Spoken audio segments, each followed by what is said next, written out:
Bismillah ar-Rahman ar-Rahim. Chères sœurs, chers frères, assalamu alaikum wa rahmatullahi wa barakatuh. C'est le live de questions-réponses réflexion islamique, 8e épisode. Chaque semaine, chaque mardi, je fais ce live sur ma chaîne Le Schisme sur Telegram.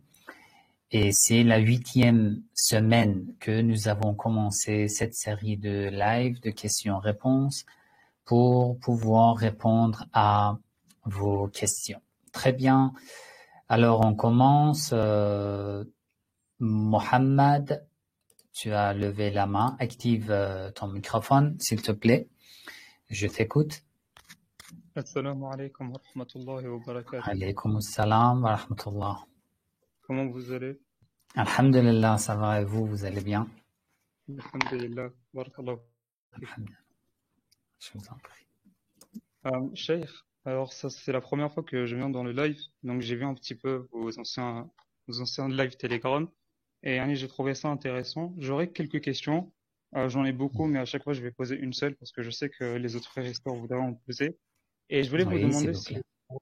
si vous pourriez répondre justement aux questions qui parlent justement d'individus dans l'école islamique, en général, comme les compagnons ou les Ahlul Bayt, alayhim salam. Si vous pourriez me dire l'avis de l'école des Ahlul Bayt, alayhim salam, sur ces personnes précisément.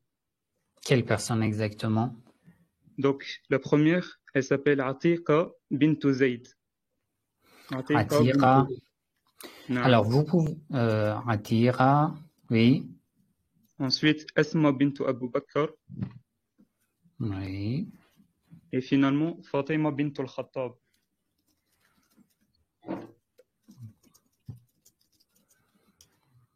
Fatima. Bint al-Khattab.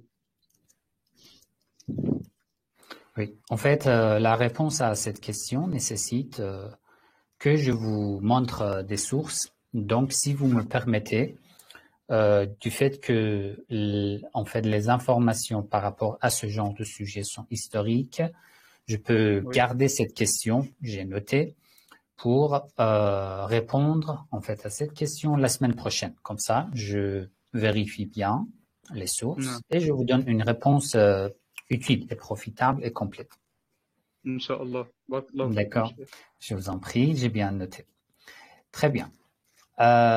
Alors, Nour, oui, vous pouvez activer votre microphone.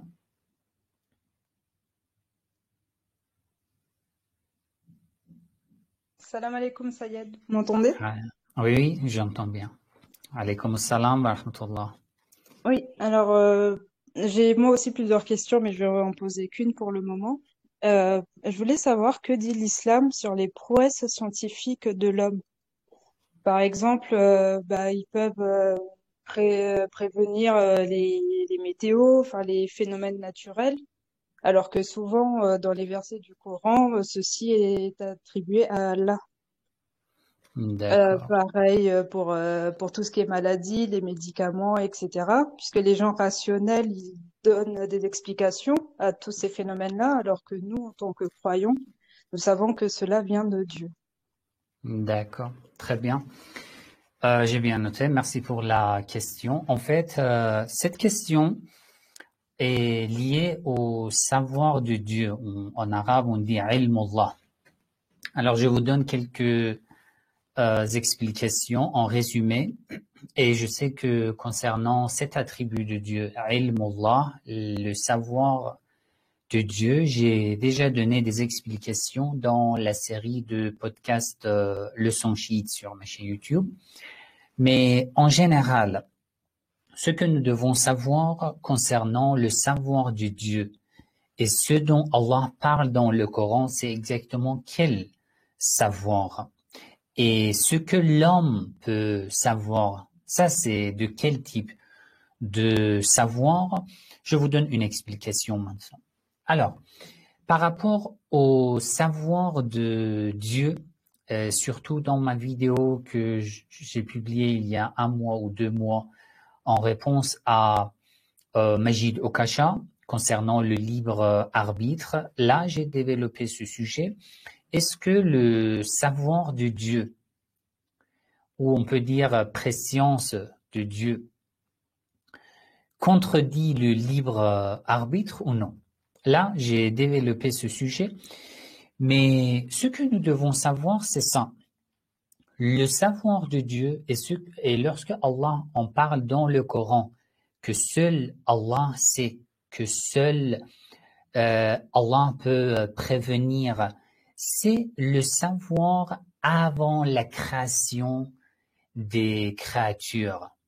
Ça veut dire quoi? Ça veut dire que même avant la création des parents, avant leur création, avant leur naissance, lui, Allah, il sait que cette personne va se marier avec va choisir de se marier avec une telle personne et leurs enfants sera un garçon ou une fille. Ça sera comment? C'est le savoir de Dieu. Et bon, ici, nous nous posons une autre question. Est-ce que ce savoir contredit le libre arbitre ou non? Là, concernant ce point, j'ai déjà expliqué dans la vidéo que j'ai publiée en réponse à Majid Okasha. D'accord? Donc, je ne vais pas entrer dans ce côté-là. Alors, ce que Allah sait, c'est la différence entre le savoir de Dieu et le savoir des êtres humains, c'est ça. C'est que Allah sait toutes choses avant la création. Avant la création. Ce que l'homme ne peut jamais avoir, ne peut jamais obtenir. Ça, c'est le premier point.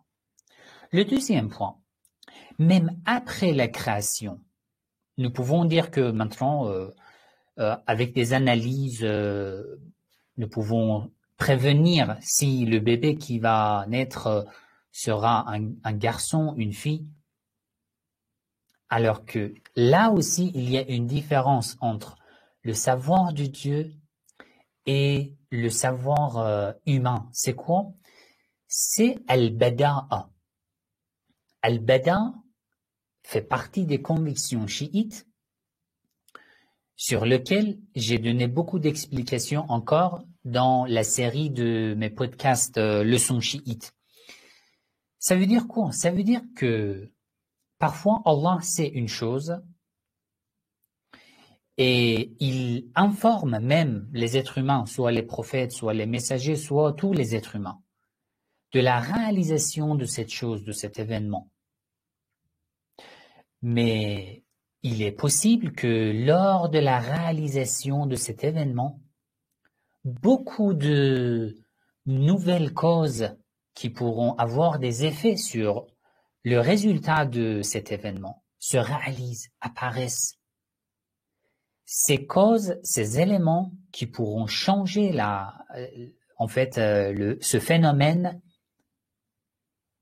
nous sont cachés. À nos yeux, ils sont cachés, mais dans le savoir de Dieu, ils ne sont pas cachés. C'est pour ça que les imams, alayhim salam, donnent l'exemple du prophète Yunus, ala nabiyyina wa alayhi salam. Il savait que, d'après le comportement de sa communauté, le châtiment de Dieu était proche. Il a averti sa communauté, ses adeptes. Il les a avertis et il leur a dit que le châtiment de Dieu est proche. Vous devez vous repentir auprès d'Allah. Mais bon, sa communauté n'a pas écouté. Donc, le prophète Yunus savait qu'il y aura un châtiment divin, sûrement, à 100%. Mais n'était pas au courant des éléments qui pourraient changer ce résultat, ce fruit, ce châtiment divin. Quel élément? Le repentir de sa communauté. C'est pour ça que il a alerté sa communauté pour la dernière fois. Si vous ne vous repentez pas auprès d'Allah, le châtiment divin vous arrive, et il a quitté sa communauté et sa ville. parce qu'il ne voulait pas recevoir lui aussi, en tant que prophète, le châtiment de Dieu. Alors, qu'est-ce qui s'est passé? Avant l'arrivée du châtiment, la communauté de ce prophète ont changé d'avis et ont décidé de se repentir, de demander pardon à Allah. Allah leur a enlevé le châtiment. C'est pour ça que d'après les imams, alayhimus salam, lorsqu'Allah choisit un prophète ou un élu, un imam, il lui demande une promesse. C'est quelle promesse? C'est de croire en al-bada'a. Al-bada'a, ça veut dire l'apparition. Ça veut dire l'apparition des éléments qui peuvent changer le résultat d'un événement, qui sont cachés à nos yeux, mais qui ne sont pas cachés dans le savoir de Dieu.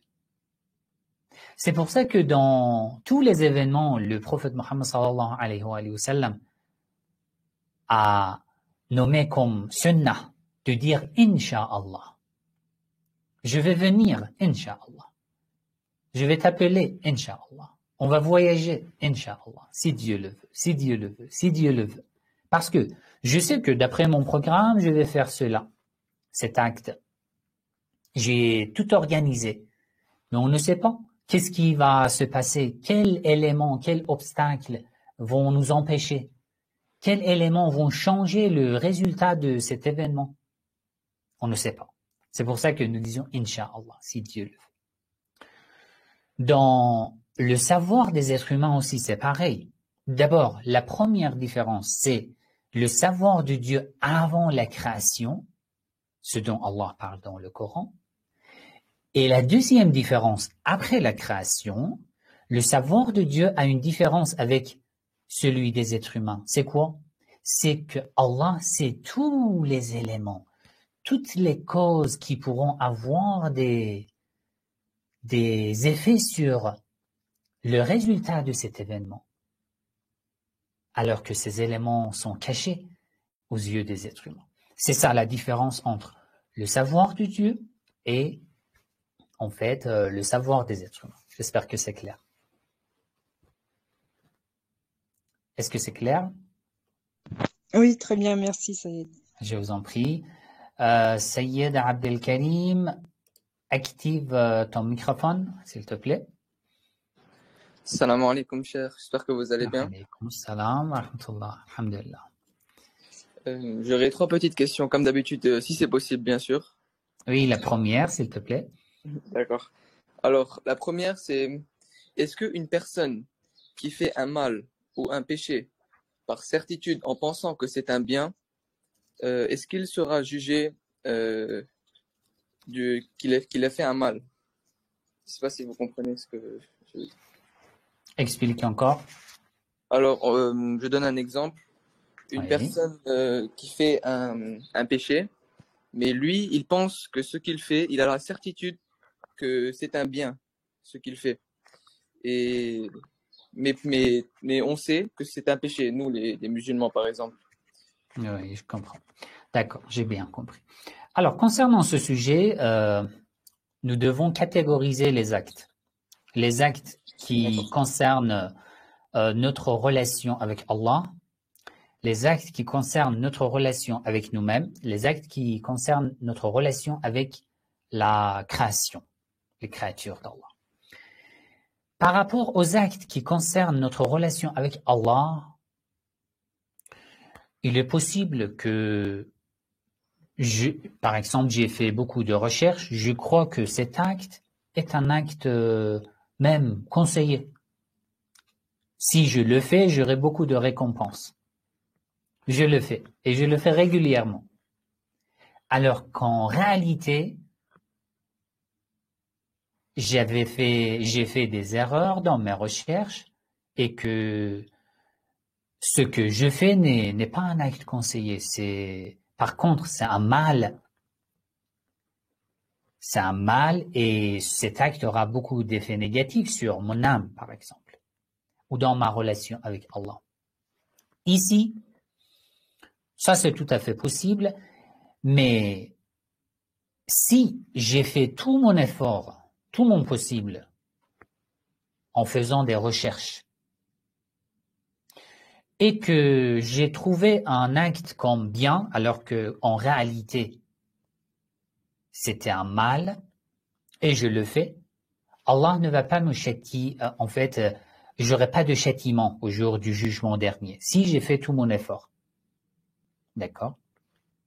Mais non, si par exemple, j'ai vu que dans les réseaux sociaux, une personne a posté, oui, cet acte est un acte très recommandé, même obligatoire. Je dis, ah bon, c'est très bien, alors je le fais. Mais ce n'est pas une recherche, d'accord? Au moins, on peut se renseigner d'une personne, deux personnes, trois personnes qui savent mieux que nous. Ou si nous pouvons nous-mêmes faire des recherches, on le fait. Alors, si nous avons fait assez de recherches et que nous sommes arrivés à une conclusion, une mauvaise conclusion, mais dans ce cas, Allah ne va pas nous donner des châtiments. Comme une personne qui a fait toutes ses recherches, mais elle n'est pas convaincue que l'islam est la vraie religion. Elle reste, par exemple, chrétienne. Mais elle a fait tout son possible. On ne peut pas dire que non, ce n'est pas possible, si elle fait vraiment des recherches, elle va devenir musulmane. Non, on ne peut pas dire comme ça, parce que déjà notre réflexion est sous l'effet des conditions du milieu dans lequel nous sommes grandis. Même notre réflexion. Nous n'avons pas le droit de dire qu'aujourd'hui, avec les réseaux sociaux, l'Internet, ce n'est pas possible que l'homme fait des recherches et ne devient pas musulman. Non, c'est possible. Imaginez une personne qui a grandi dans une famille sunnite, une famille, on peut dire, salafiste, qui a la haine contre les chiites. Depuis sa naissance, il n'a appris que la haine contre les chiites. Après, lorsqu'il a par exemple 20 ans, 30 ans, tu t'attends à voir qu'il fait des recherches, qu'il devient chiite. Je ne veux pas dire que ce n'est pas possible, mais d'autre côté aussi, on ne peut pas dire que c'est possible à 100%. Il va nécessairement devenir chiite. Donc, si ceci concerne ma relation avec Allah, ma pratique à l'égard d'Allah, dans ce cas, si j'ai fait assez d'efforts, j'aurai pas de châtiment. Mais si ce que je fais est lié à ma relation avec les autres, avec les gens, le droit des gens, je suis en train de leur faire mal, porter préjudice, et mon entourage souffre de mon comportement, de ce que je crois comme vrai, alors que c'est un mal à l'égard de, bien sûr, dans ce cas, j'aurai un châtiment parce que c'est ma relation avec les gens. Et nous savons très bien, d'après les hadiths des Ahlul Bayt alayhimus salam, que même si tu tombes en martyr dans le chemin de Dieu, Allah pardonnera tous tes péchés, mais il ne pardonnera pas le droit des gens. Si tu as fait un mal à l'égard des gens, Allah ne pardonnera pas, parce que c'est le droit des gens à l'égard de qui tu as fait mal. Sauf si ces gens-là, ces personnes-là, te pardonnent. Si ils ne pardonnent pas, Allah ne te pardonnera pas. Voilà. C'est concernant ta première question. Alors, tu gardes tes questions suivantes, d'accord? Parce que j'ai reçu des questions par mail aussi. Donc, je réponds à ces questions. Si on a le temps, je vais revenir et je vais entendre tes questions. D'accord? Merci beaucoup, chef. Je t'en prie. Alors, du fait que certains amis ont eu mal, en fait, à participer au live, soit à cause de leur mauvaise connexion ou certaines sœurs ne voulaient pas, en fait, me poser les questions à vive voix, les amis m'ont envoyé par mail leurs questions. Alors, j'essaie de répondre une par une. Première, Frère Olivier, il a écrit cette question. Je me posais la question car je n'ai pas vu une vidéo dans laquelle je réponds à cette question. Que dit le chiisme sur l'allaitement? Existe-t-il la notion de frère ou sœur de lait et par conséquent l'impossibilité de se marier pour un homme et une femme ayant bu du même sang, bien évidemment pour des femmes et hommes, nos frères et sœurs? Oui, exactement. En fait, dans les cours de fiqh islamique que je donne sur mon institut islamique en ligne Razva, dans les cours module 5, j'ai développé ce sujet, le chapitre de l'allaitement, avec tous ces détails. Les frères et les sœurs qui ont déjà participé à ce cours sont au courant, en fait, de tous les détails. Mais en résumé, oui, l'allaitement existe dans l'école des Ahl al-Bayt, alayhimus salam. Il y a des conditions. Je vous donne en résumé les conditions. La femme qui allaite, son lait ou on peut dire elle est accouchée d'un bébé. Elle a accouché d'un bébé. Ce bébé qu'elle a eu doit être d'une relation licite. Donc, si une femme a du lait, mais c'est le fruit d'une relation illicite. Si cette femme allaite les autres bébés, ceci ne cause pas en fait une relation, en arabe on dit mahramiya. Ils ne deviennent pas mahram comme frères et sœurs. Et cette femme ne devient pas la mère de ce bébé. Donc, première question, cette femme qui a du lait, qui veut allaiter, sa relation doit en fait être licite. Ça devrait être le fruit d'une relation licite. 2. Le bébé, l'âge de ce bébé doit être inférieur à 2 ans. 3. Le bébé doit prendre du lait de cette femme au moins, minimum, 24 heures. Minimum 24 heures. Et entre-temps, dans cette période de 24 heures, ce bébé ne doit pas prendre du lait d'une autre femme ou prendre d'un repas autre que du lait de cette femme. D'accord? 4e condition, c'est que le bébé doit prendre le lait directement des seins de cette femme. D'accord? Donc, si cette femme prend de son lait et le met dans un récipient, par exemple, et ensuite donner à ce bébé, ceci, en fait, n'est pas considéré comme l'allaitement religieux. D'accord? Voilà. En respectant ces conditions, oui, le bébé qui a pris du lait de cette femme est considéré comme l'enfant de cette femme, l'enfant de lait. Et cette femme devient comme sa mère. Et les autres enfants qui ont pris du lait de cette femme deviennent les frères et les sœurs de ce bébé. Le mari de cette femme devient comme le père de ce bébé. D'accord? Et après, le mariage aussi suit la même règle des liens de parenté. Donc, entre frères et sœurs, il n'y a pas de mariage. Ça veut dire le mariage n'est pas possible. Si, par exemple, ce bébé est une fille et qu'elle grandit, elle devient majeure, cet homme, le mari de cette femme, ne peut pas prendre cette fille comme épouse, bien sûr, parce que c'est comme sa fille. Vous voyez, c'est concernant l'allaitement dans les cours de fiqh. J'ai donné tous les détails, en fait, beaucoup d'explications par rapport à ce sujet. Deuxième question que j'ai reçue, c'est un message très long, j'essaie d'être rapide.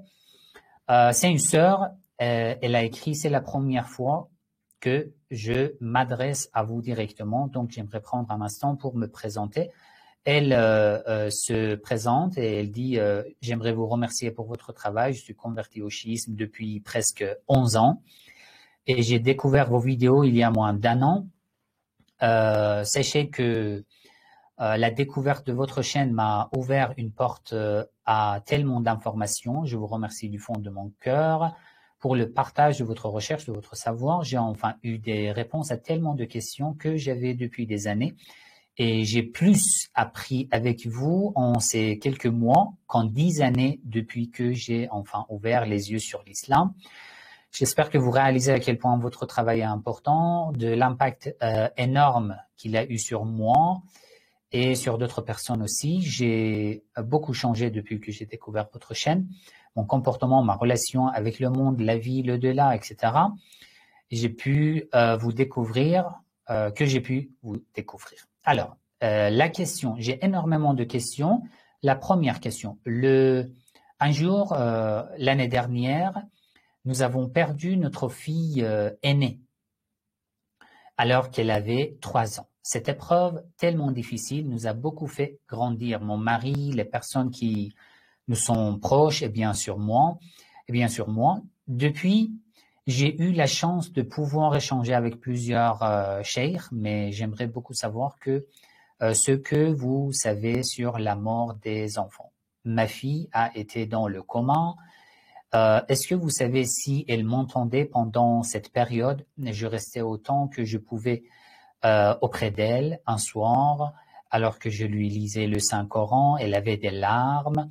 Et ensuite, j'aimerais savoir si elle m'entendait lorsque je lisais le Coran ou non. Quand son cœur s'est arrêté pendant plus d'1 heure, les médecins ont essayé de la réanimer sans y parvenir. Est-ce que son âme a quitté son corps? Si vous avez le temps, pouvez-vous développer ce sujet sur le parcours de l'âme d'un enfant après sa mort? Elle n'avait que 3 ans et demi, donc elle n'avait pas atteint la puberté. J'ai conscience que c'est un sujet très vaste. Voilà, c'est le message de cette sœur. Et déjà, c'est très triste, vraiment, c'est énormément triste, insupportable de perdre son enfant, surtout lorsqu'il est petit, 1 an, 2 ans, 3 ans. Oui, c'est vraiment en fait une tristesse qui est très dure à supporter. Mais j'aimerais bien vous donner quelques hadiths des Ahlul Bayt alayhimus salam concernant ce sujet, et je sais que ces hadiths vont profiter toute la communauté.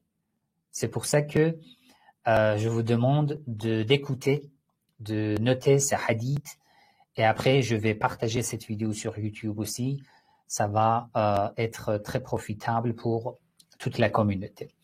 Alors concernant ce sujet, d'abord le verset du Coran dans lequel Allah dit الذين إذا أصابتهم مصيبة, la sourate Al-Baqarah, le verset 156. Ceux qui souffrent d'une calamité, qui perdent un membre de leur famille, قالوا إنا لله وإنا إليه راجعون. Ils disent certes nous sommes à Allah et nous reviendrons à lui. Allah continue أولئك عليهم صلوات من ربهم. Ça veut dire ceux qui ont patienté lorsqu'ils ont perdu un membre de leur famille. Mais ils sont restés patients en disant Inna lillahi wa inna ilayhi raji'un. Ulaika alayhim salawatun min rabbihim. Sur eux, il y aura des prières immenses de la part de leur Seigneur. Salawatun. Ici, le tanwin, dans la littérature arabe, nous disons, le tanwin sur un nom indéfini veut dire que c'est quelque chose d'immense, incontable. Salawatun min rabbihim. Alors, à cause ou grâce à leur patience, ils auront beaucoup de prières de la part de leur Seigneur. Wa rahmatun, et une immense miséricorde. Wa rahmatun. Wa ulaika humul muhtadun. Et ils sont bien guidés, les gens bien guidés. Donc, ils ont toujours Allah avec eux. D'accord? Ça, c'est le verset du Coran. Mais concernant la hadith, الشهيد الثاني un des grands savants chiites et des grands juristes qui a un statut très élevé dans le chiisme, l'école des Ahl al-Bayt alayhim salam. Il a écrit un livre, Musakkinul Fu'ad. Musakkinul Fu'ad, soulagement des cœurs, c'est la traduction du titre de son livre. Soulagement des cœurs, عند فقد الأحبة والأولاد. Lors de la perte de nos bien-aimés et de nos enfants. Il a écrit un livre spécifiquement sur ce sujet, dans lequel il a recueilli tous les hadiths à ce sujet. J'ai choisi quelques-uns de ces hadiths qui sont très importants, très intéressants. En fait, il catégorise les catégories de ce livre en plusieurs catégories. Il dit d'abord al-hub, l'amour à l'égard d'Allah. Ensuite, as-sabr, la patience. Troisième étape, al-rida, la satisfaction. Al-hub, l'amour à l'égard d'Allah. Lorsque tu tombes amoureux à quelqu'un, même s'il te fait mal, tu ne le détestes pas parce que tu l'aimes. En tant que fille, tu es tombée amoureuse à un homme. Parfois, il te fait mal, il te fait souffrir, mais tu l'aimes. Tu ne peux pas le détester. Ou tu es tombé amoureux à une fille, elle t'aime pas, elle veut pas être en contact avec toi. Elle te fait mal, mais tu l'aimes. D'accord? Dans ta relation avec Allah, ça doit être supérieur à ce genre de relation. Al-hub, combien j'aime Allah. Combien? Allah ne nous fait pas mal déjà. Le mal ne vient pas de sa part, mais il nous envoie des épreuves, il nous éprouve pour évaluer l'intensité de notre amour à son égard. Première étape, c'est al-hub. Le prophète Muhammad sallallahu alayhi wa sallam a dit من الحب لله من شرط الإيمان لا يؤمن أحدكم حتى يكون الله ورسوله أحب إليه مما سوى. Nous pouvons en parler pendant des heures. Tu ne peux pas te prétendre croyant, sauf que tu aimes Allah et son messager plus que n'importe quelle création dans le monde. L'amour, l'amour. C'est pour ça que nous disons la religion se base sur l'amour. Tu peux pas te prétendre croyant jusqu'à ce que, quoi? Tu aimes Allah et son messager plus que n'importe quelle chose, n'importe quelle personne dans ce bas monde. Plus que toi-même, plus que ton ego, plus que tes parents, plus que ta famille. Ça, c'est la première étape. Prenez la première étape. Un hadith concernant l'entretien, la conversation entre Allah et le prophète David. Allah a dit, ô David, abligh ahl ardi, passe ce message aux personnes qui vivent sur terre. Zainab, j'ai vu que tu as levé la main. Déjà, j'ai reçu ta question par mail, mais je vais répondre à ta question à la fin de ce live. Et si tu as eu d'autres questions, pas de problème, je vais rester en ligne. Ô David, passe mon salam à tous les êtres humains. Inni habibu man ahabbani. Je suis amoureux, Allah dit, je suis amoureux à tous ceux qui sont tombés amoureux à mon égard. C'est l'amour. C'est une telle relation. Allah n'est pas comme un roi supérieur qui cherche à tout instant de trouver quelque chose pour nous punir. Il dit, si tu tombes amoureux à moi, avant que tu tombes amoureux, c'est moi, Allah, qui est tombé amoureux à ton égard. Ô David, si tu choisis de t'asseoir à mes côtés, à côté d'Allah, moi aussi, je serai à tes côtés.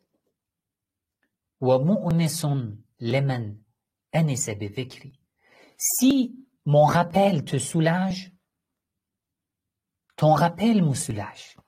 Subhanallah. Si tu réfléchis sur ces paroles, vraiment ça fait pleurer. Si mon rappel te soulage, ton rappel me soulage. Ô David, وصاحب لمن صاحبني ومختار لمن اختارني. Si tu me choisis, je te choisis. D'accord? Deuxième étape.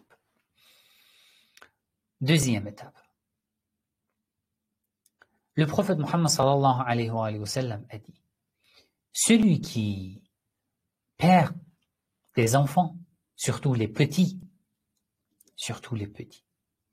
فهم حجاب يسترونه عن النار. L'enfant que tu as perdu est comme un obstacle entre toi et le feu de l'enfer. Ça veut dire que si tu restes patient, la perte de ton enfant te sauve du feu de l'enfer. Ça veut dire que ta patience te garantit le paradis pour toi et pour ton enfant. Hijabun yasturunahu anin nar. C'est énorme. Ensuite, alors, d'abord, nous avons l'amour. Et lorsque tu tombes amoureux à quelqu'un, tu restes patient. Patient.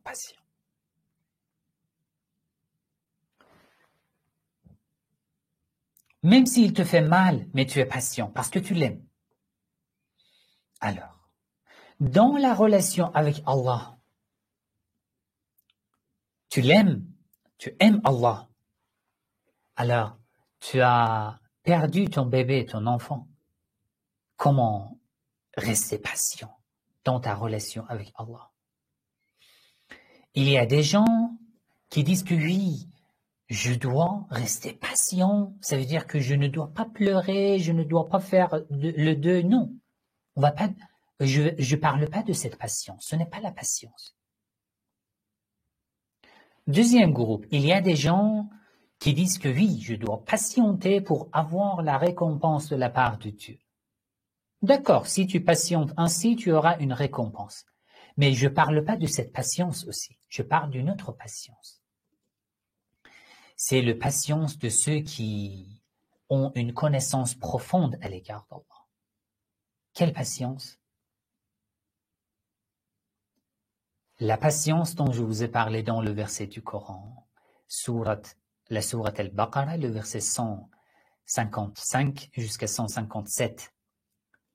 Lorsqu'Allah t'a éprouvé, tu dis, je suis de Dieu et je vais revenir vers lui. Ce sont des épreuves.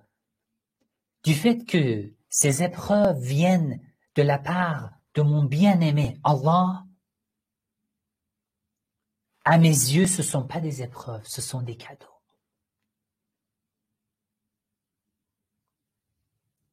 C'est dur, c'est difficile, c'est insupportable. Oui, pour la plupart des gens, c'est insupportable. Mais pour moi, à mes yeux, ça vient de la part de mon bien-aimé Allah.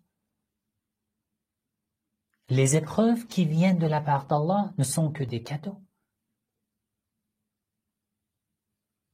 Ceci ne me fait pas mal, ça me fait du bien, parce que ça vient de la part de mon Dieu. C'est ça la patience digne d'un croyant, qu'il faut trouver, qu'il faut chercher en en nous, dans notre comportement, notre pratique. D'accord. Concernant la patience. C'est pour ça que Allah dit dans ce verset que j'ai mentionné, Ulaika alayhim salawatun min rabbihim wa rahma wa ulaika humul muhtadun.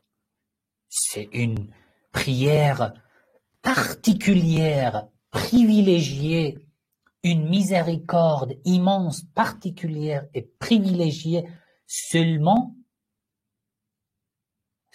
parce que tu es resté patient, parce que tu as été conscient que c'était une épreuve qui vient de la part d'Allah. Ça, c'est concernant la patience. Alors, est-ce que cela veut dire qu'il ne faut pas pleurer? Non. Bien sûr que non. Le fait de pleurer vient de notre nature, de la nature de l'homme. L'imam al-Sajjad alayhi salam a pleuré pour le deuil de l'imam al-Hussein alayhi salam pendant 40 ans. Le prophète Mohammed sallallahu alayhi wa sallam a pleuré lors de la perte de son fils Ibrahim. Il a pleuré. Non, le fait de pleurer ne veut pas dire que tu as perdu la patience. Bien sûr que non. Je te donne un critère pour que tu saches si tu es patient, patiente ou non. Le signe de la patience, c'est la satisfaction. Ar-rida. Ar-rida. La satisfaction à ce que Allah te donne. Ça te fait du bien ou ça te fait mal, ça vient de la part d'Allah. Si tu es satisfait à ce que Allah t'accorde, ça veut dire que tu es patient.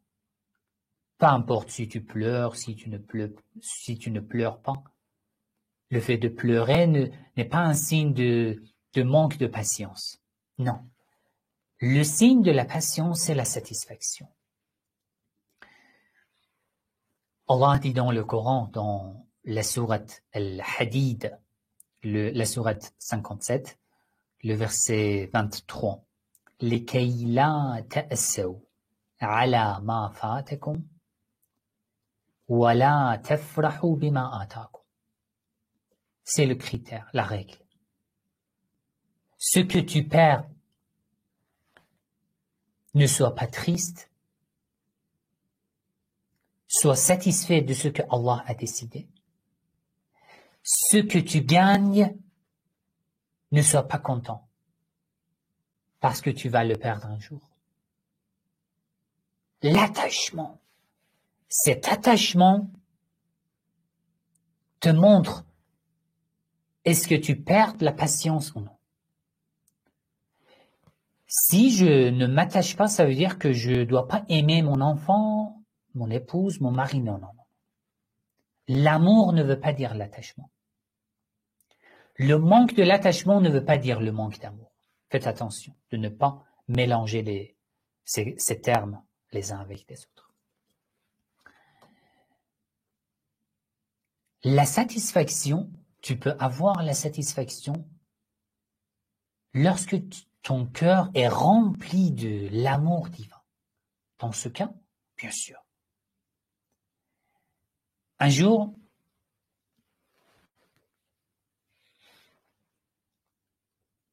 un groupe, Shahid al-Thani, il écrit, il dit, وجعله النبي صلى الله عليه وآله وسلم دليلا على الإيمان. Le prophète Mohammed sallallahu alayhi wa sallam a considéré la satisfaction comme un signe, un critère de la foi. حين سأل طائفة من أصحابه ما أنتم قالوا مؤمنون فقال ما علامة إيمانكم. Un jour, le prophète a posé une question à un groupe de ses compagnons. Qui êtes-vous? Ils ont dit, mais nous sommes croyants. Le prophète a dit, quel est le signe de votre foi? Ils ont répondu قالوا نصبر على البلاء. Pendant les épreuves, nous sommes patients. ونشكر عند الرخاء. Lorsqu'il n'y a pas de difficulté, nous sommes contents, nous sommes reconnaissants. ونرضى بمواقع القضاء. Et lorsqu'Allah destine quelque chose pour nous, nous sommes satisfaits. Le prophète Mohammed sallallahu alayhi wa sallam a dit Mu'minoun wa rabbil Kaaba. Je jure par le Seigneur de la Kaaba, vous êtes croyants. C'est ça, le statut de ceux qui patientent et qui sont satisfaits. Le prophète Mohammed sallallahu alayhi wa sallam a dit الشهيد الثاني rajoute ce hadith إذا أحب الله عبدا ابتلاه.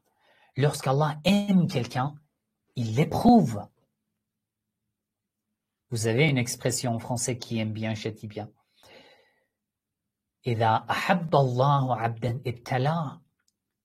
Il l'éprouve. فإن صبر اجتباه. Et s'il reste patient, Allah le choisit. D'abord, il l'éprouve. S'il est patient, Allah le choisit.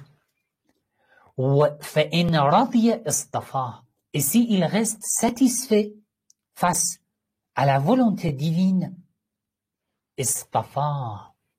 Allah le privilège, lui donne un statut privilégié. D'accord? Ces hadiths sont très intéressants. J'aimerais bien, en fait, même si ça devient un peu long, mais bon, si vous voulez partir, vous pouvez ensuite, en fait, après, écouter le fichier de ce live. Le jour du jugement dernier, d'après le prophète Mohammed sallallahu alayhi wa sallam, un groupe de la communauté du prophète Mohammed sallallahu alayhi wa sallam seront libres dans le paradis. Ils vont profiter des bienfaits de Dieu. Les anges leur diront هل رأيتم الحساب. Avez-vous eu le jugement divin, l'interrogation divine? Ils vont dire non. Les anges leur diront avez-vous passé le pont de Sirat? Ils diront non. Avez-vous vu le feu de l'enfer? Ils diront non. Les anges vont dire min ummati man antum. De la communauté de qui êtes-vous? Vous êtes de quelle communauté? Vous n'avez eu ni le jugement, ni l'interrogation divine. Vous n'avez pas passé le pont de Sirat. Vous êtes de quelle communauté? Ils vont répondre, nous sommes de la communauté du prophète Mohammed sallallahu alayhi wa sallam, min ummati Muhammad. Mais les anges vont dire, mais qu'est-ce que vous avez fait dans le monde, dans l'ici-bas, que vous avez gagné une telle récompense de la part d'Allah? Ils vont répondre, nous avons eu dans le monde, sur terre, nous avons eu deux caractères. Deux caractères grâce auxquels Allah nous a donné ce statut. Quel caractère? إِذَا خَلَوْنَا نَسْتَحْيِي أَن نُعْصِيَهُ. Lorsque nous étions seuls, nous avions la honte de nous désobéir à Allah, alors que nous avions la possibilité de commettre des péchés. Deux, وَنَرْضَى بِالْيَسِيرِ مِمَّا قُسِمَ لَنَا. Ce que nous recevions de la part d'Allah, même si c'était peu, nous étions satisfaits. Vous voyez la satisfaction. Le prophète Moïse a dit à Allah, oh Allah, comment je peux avoir ta satisfaction? Allah a dit, Inna ridaya fi kurhika.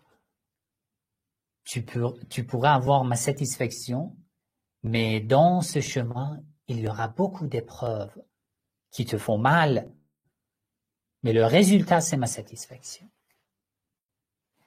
Si tu veux, bismillah, commence. Allah dit dans un autre hadith, Ana Allah, la ilaha illa ana, je suis Allah, il n'y a pas de Dieu autre que moi. Man lam yasbir ala bala'i, celui qui n'est pas patient face aux épreuves, à mes épreuves, wa lam yarda bi qada'i, et qui n'est pas satisfait à mon destin, falyattakhidh rabban siwa'i. Va prendre un autre Seigneur, autre que moi. Vous voyez?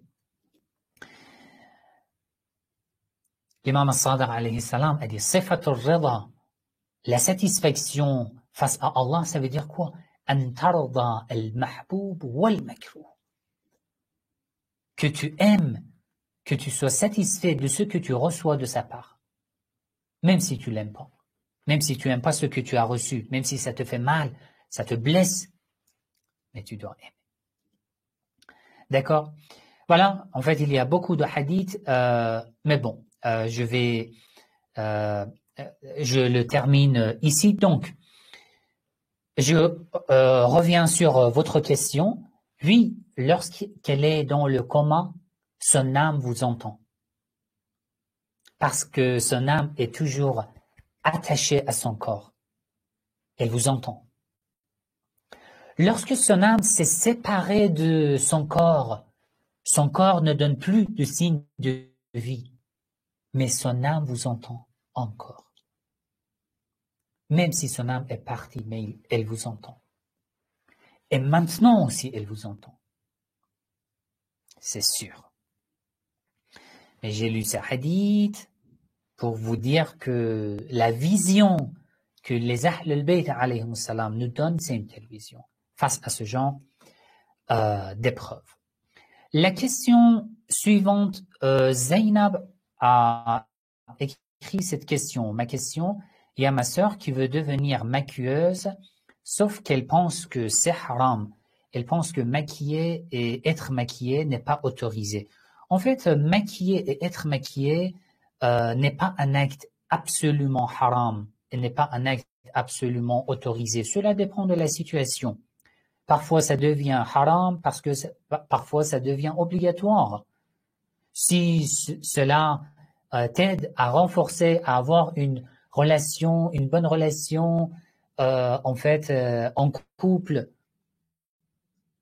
dans la famille, pourquoi pas, parfois même ça devient obligatoire.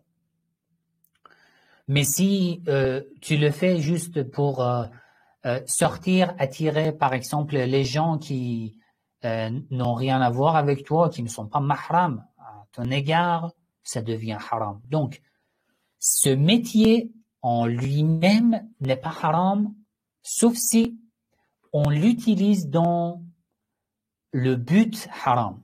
C'est comme un moyen, c'est comme un outil comme le couteau. Utiliser un couteau n'est pas haram, sauf si je l'utilise pour faire un acte haram, pour blesser quelqu'un, pour attaquer quelqu'un. Dans ce cas, c'est haram. D'accord? C'est ça en résumé. Après, si vous êtes présent, je vais activer votre microphone. Juste, il reste une autre question. Abdelhak, je ne pourrais pas passer ma question sur le live à cause de ma connexion. Le port de la barbe est-elle obligatoire si une personne ne supporte pas pour les démangeaisons? Il peut s'abstenir de la porter. En fait, avoir même une très très très petite quantité de la barbe est obligatoire. D'après la plupart des savants, le fait que l'homme se rase son visage, c'est haram.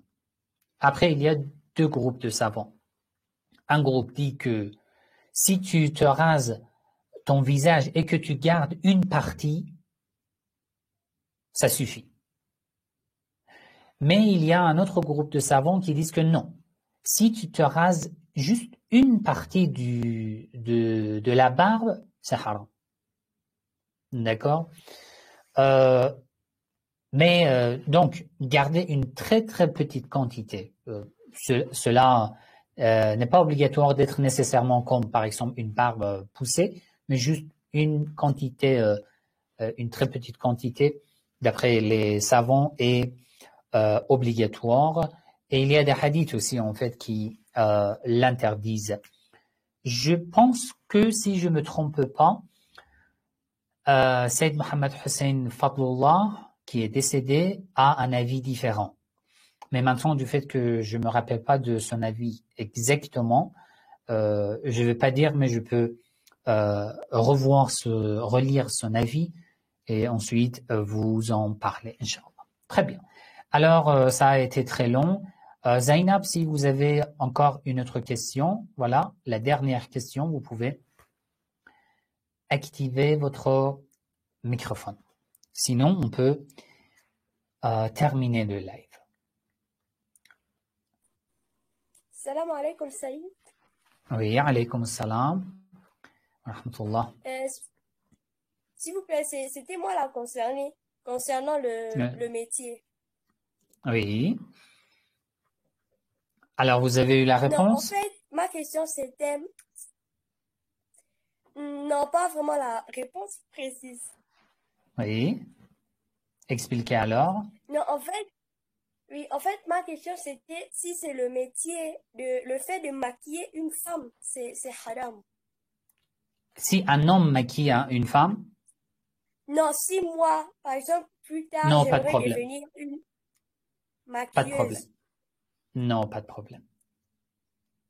Ok, parce que d'après les vidéos que j'ai regardées sur YouTube, j'ai constaté que être maquillée et la femme qui maquille seront châtiées par Allah. Oui, en fait, il y a des hadiths sur ce sujet avec les termes al-mashita ou les autres termes dans les hadiths, mais il y a une explication et les savants aussi expliquent le contenu de ces hadiths. Cela veut dire qu'en fait, à cette époque-là, les gens qui faisaient ce métier, parfois, ils faisaient ce métier dans le but, on peut dire, illicite, haram. Par exemple, pour un mariage, ils changeaient l'apparence, le visage d'une, par exemple, fille d'une manière juste pour, par exemple, tromper l'homme, alors que l'homme ne l'avait jamais vu, alors qu'aujourd'hui, c'est tout à fait le contraire. Comme j'ai dit, si c'est pour un but illicite, oui, ça reste toujours haram, interdit, mais normalement, comme un métier, il n'y a pas de problème.